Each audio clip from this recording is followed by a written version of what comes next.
అసలు మీది అదే మెయిన్ కోర్ సబ్జెక్ట్ కాబట్టి ఇవాళ మీతో దాని గురించి ఎక్కువ మాట్లాడాలి. ఒక్క నిమిషం. అయితే నాగభూషణ్ గారు నమస్తే అండి. నమస్తే నాగభూషణ్ గారు, ఈ సూపర్ 6 అనేది చాలా పాపులర్ అండ్ పవర్ఫుల్ డైలాగ్ కదా మొన్న ఎలక్షన్స్లో స్లోగన్గా. సో అది లేట్ అవుతోంది అనే విమర్శల నుంచి మెల్లమెల్లగా బయటపడుతున్నట్టు కనపడుతోంది. ఇప్పటి వరకు అమలు అవుతున్నది ఒక్క గ్యాస్ సిలిండర్ల పథకమే, 3 సిలిండర్లు సంవత్సరానికి. ఇప్పుడు 2 ప్రకటించారు ఇవాళ క్యాబినెట్లో. ఈ 2 కూడా వచ్చే విద్యా సంవత్సరం, వచ్చే ఖరీఫ్ సీజన్ అంటున్నారు. సో మిగతా ఎప్పుడు అవుతాయి? సూపర్ 6 ఎంత తొందరగా గాలిలోకి లెగిస్తే అంత ప్రజలు అంతగా ఆనందిస్తారు కదా. ఇట్లా విడతలుగా అంటే మరి ఎట్లా ఉంటుందో ఏమనుకుంటున్నారు అసలు దీని మీద? నమస్తే వెంకటకృష్ణ గారు, అదేవిధంగా ప్యానల్లో ఉన్న పెద్దలందరికీ, అదేవిధంగా మన ఏబిఎన్ ప్రేక్షకులందరికీ కూడా ముందుగా నమస్కారాలు. నమస్కారం అండి. మీరు అన్నట్టుగా కూటమి వచ్చిన తర్వాత ఒక 3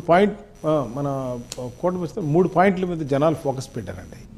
నెంబర్ 1 ఏంటంటే రాష్ట్రం అరాచకం అయిపోయింది, దీన్ని ఈ కూటమి బాగు చేయగలదు. కేంద్ర రాష్ట్రంలో ఒకే పార్టీ అంటే ఒక కూటమి ఉంటే కనుక మనం డెవలప్ అవుద్ది అనేది. రెండోది ఏంటంటే ఈ అరాచకాలు ఎవరైతే చేశారో ఇంక ముందు ఏ రాజకీయ నాయకుడు చేయకుండా ఏవైతే చేలో ఉన్న కలుపు మొక్కలు పీకాలో ఆ పీకుతారు అనే ఒక గట్టి నమ్మకం ఉందండి. కానీ అది ఒకటి కూడా జనాల్లో చర్చ జరుగుతుంది. మనం ఇంకా ఏమి అలాంటిది అవినీతి జరిగిన ఈ ఆఫీసర్లు కానీ లేకపోతే పొలిటికల్ లీడర్స్ కానీ ఏ సిస్టమ్ని డ్యామేజ్ చేసినాడు ఇంతవరకు సిస్టమ్ కాలేదని జనాల్లో డిస్కషన్. ఇక మీరు డెవలప్మెంట్ కంటే సంక్షేమ కార్యక్రమాలు ఏదైతే మీరు సూపర్ 6 చెప్పారో డెఫినెట్గా గత 6 నెలల నుంచి మన మీద చాలా లటా ప్రెషర్ ఉంది. సో కొత్త సంవత్సరం సందర్భంగా సీఎం గారు వాళ్ళ క్యాబినెట్లో మంచి నిర్ణయం తీసుకున్నారు. నేను ఇందాక మీరు చెప్పిన క్రికెట్ భాషలో చెప్పాలంటే మీరు ఎప్పుడు 6 కొడతారంటున్నారు. ఇప్పుడు మన పరిస్థితి ఎలా అయిందంటేనండి, క్రికెట్ ఆడేటప్పుడు ఒక్కొక్కసారి మనం చూసాం 1 బాల్ 6 రన్స్, అది కూడా కొడతాం తేలికే. మనకు సునామీ లాగా వచ్చి పిచ్ అంతా ఫస్ట్ బ్యాటింగ్ చేసిన తర్వాత రెండో వాడు బ్యాటింగ్ చేసే టైంకి వాన పడిన తర్వాత ఏం చేస్తారంటే ఆ ఎంపైర్లు రన్ రేట్ని బట్టి మారుస్తారు.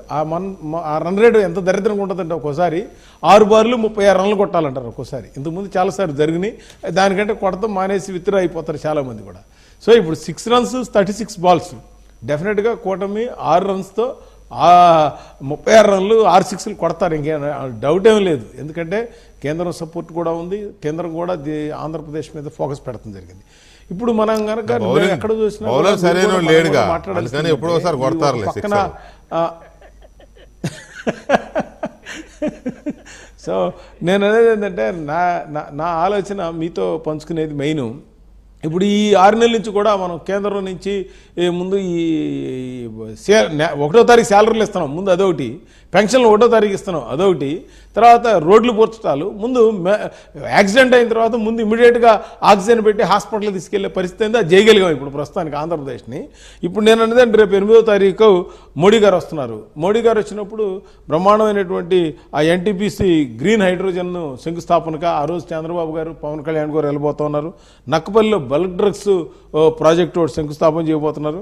అదేవిధంగా వైజాగ్ మనం 10సారి మనం ఎన్నోసారి డిబేట్లో గొడవలు వైజాగ్ రైల్వే జోన్ గురించి అది శంకుస్థాపన జరుగుతుంది.